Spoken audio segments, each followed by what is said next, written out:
nosso assunto é a intenção do presidente Jair Bolsonaro de aumentar o número de ministros no Supremo Tribunal Federal. Ô Aidar, pode isso? Bom dia. Bom dia, Megali. Pergunta simples, objetiva, assim é boa, né? Pode isso, Arnaldo. Pode, Arnaldo. Bom dia, Carlinha. Bom dia, Sheila. Bom dia aos ouvintes. Megali, não pode, né? Não pode. Você, ao falar sobre o aumento do número de cadeira de ministros do Supremo, ainda mais nos termos em que ter sido colocado, é claramente uma tentativa de governar sem nenhum freio. E é isso, na verdade, que está em jogo, né? Se fala sobre um desvio, um suposto desvio institucional, se traveste, na verdade, um interesse político menor de uma preocupação maior institucional. Como que a gente vê isso? Se a gente pegar, além das entrevistas do presidente Bolsonaro, recentemente, tanto a Veja como a um podcast que vocês já citaram mais cedo aí na programação, dizendo que pode-se tirar essa ideia da estante, da prateleira, se o Supremo maneirar.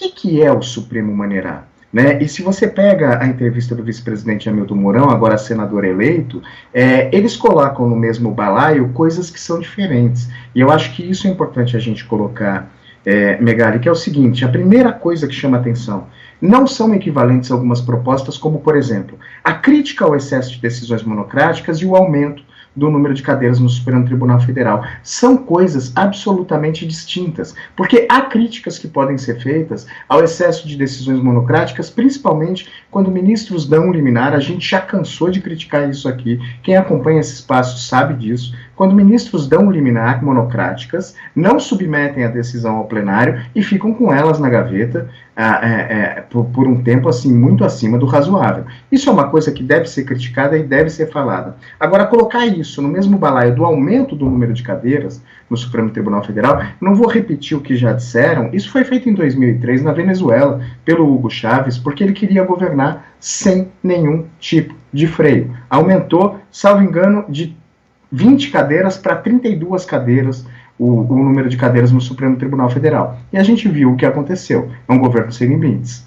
É isso que preocupa, Megali. É você pegar uma preocupação institucional e maquiar um interesse político menor de uma preocupação institucional maior. A gente ouvir coisas como maioria no Supremo Tribunal Federal, hoje em dia, assusta, porque o Supremo Tribunal Federal, você não tem que ter maioria ou minoria, você tem que ter um tribunal que controle, que exerça o controle da Constituição, para que não haja, para que o governo, para que o Poder Executivo e o Poder Legislativo juntos não descambem em um governo autoritário. É para isso que serve o Supremo Tribunal Federal. E se você se preocupa em ter maioria para aprovar seus projetos sem nenhum tipo de controle, aí a gente tem que colocar de fato as barcas de molho, né, Gai?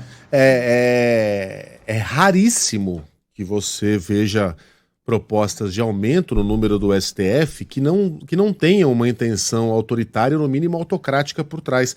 O Aidar citou Hugo Chávez, começou assim o aparelhamento do Estado, e a gente pode citar a própria ditadura militar, o regime militar, por meio do AI-2, o ato institucional número 2, ou seja, que não precisava do chancelamento do judiciário, aumentou o número de ministros de 11 para 16. Aliás, 11 para 16 ou 11 para 15, agora fiquei na dúvida, mas o fato é que aumentou. E a Constituição de 1988 entendeu que aquilo estava errado e institucionalizou ali não só o Supremo Tribunal Federal com 11 ministros, mas também a independência entre os poderes que poderia ser violada por meio de uma medida como essa. A Argentina, que tem pouquíssimos ministros, está discutindo essa questão, mas caso haja um aumento no número de ministros do Supremo argentino, Aidar, se não me engano são 5 ou 7, realmente é um número muito reduzido. Não caberia ao presidente de turno escolher os ministros que comporiam a nova corte. Isso é uma condição, obviamente, sine qua non. Você não pode mudar a regra do jogo de maneira que essa mudança beneficie quem está em campo naquele instante, Aidar. Exatamente isso, Megali. Se você realmente quiser discutir isso, se houver uma preocupação institucional legítima, é fácil fazer a diferença entre querer ajustar as atribuições do Supremo e fortalecer as instituições. está no desapego. Você propõe um aumento do número de ministros, ok, só que quem indica é o presidente eleito na legislatura seguinte a que aprovou a mudança. Então, se o Congresso Nacional Brasileiro, por exemplo, aprovasse um aumento do número de cadeiras em 2024, só que, se for de fato uma preocupação institucional, só quem poderia indicar seria o presidente eleito em 2026 e que toma posse em 2027. Então, é isso que está em jogo. E, de novo, Megali, se mistura muito, se fala do ativismo do Supremo Tribunal Federal. Vamos pegar a fase mais aguda da Covid, por exemplo. O que fez o Supremo ali? Ele arbitrou um conflito federativo.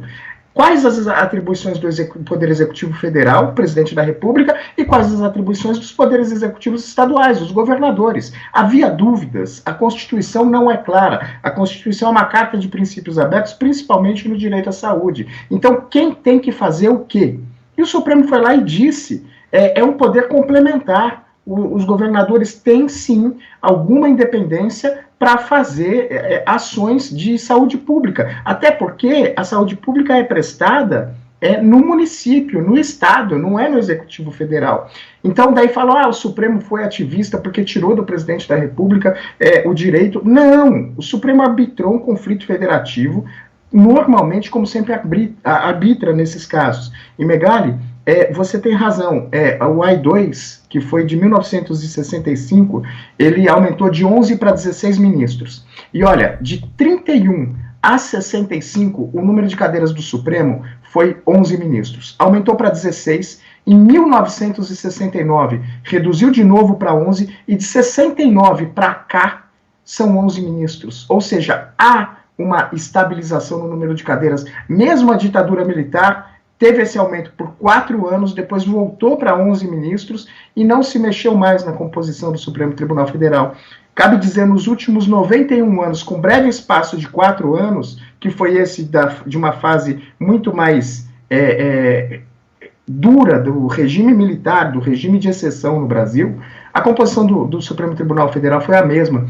É uma loucura a gente falar em período eleitoral sobre mudar a composição do Supremo Tribunal Federal e ainda misturando as coisas desse jeito, né? Porque quanto mais mistura, mais você dá motivo para, de repente, mudar a composição com maquiando, na verdade, um interesse político menor de preocupação com as atribuições institucionais.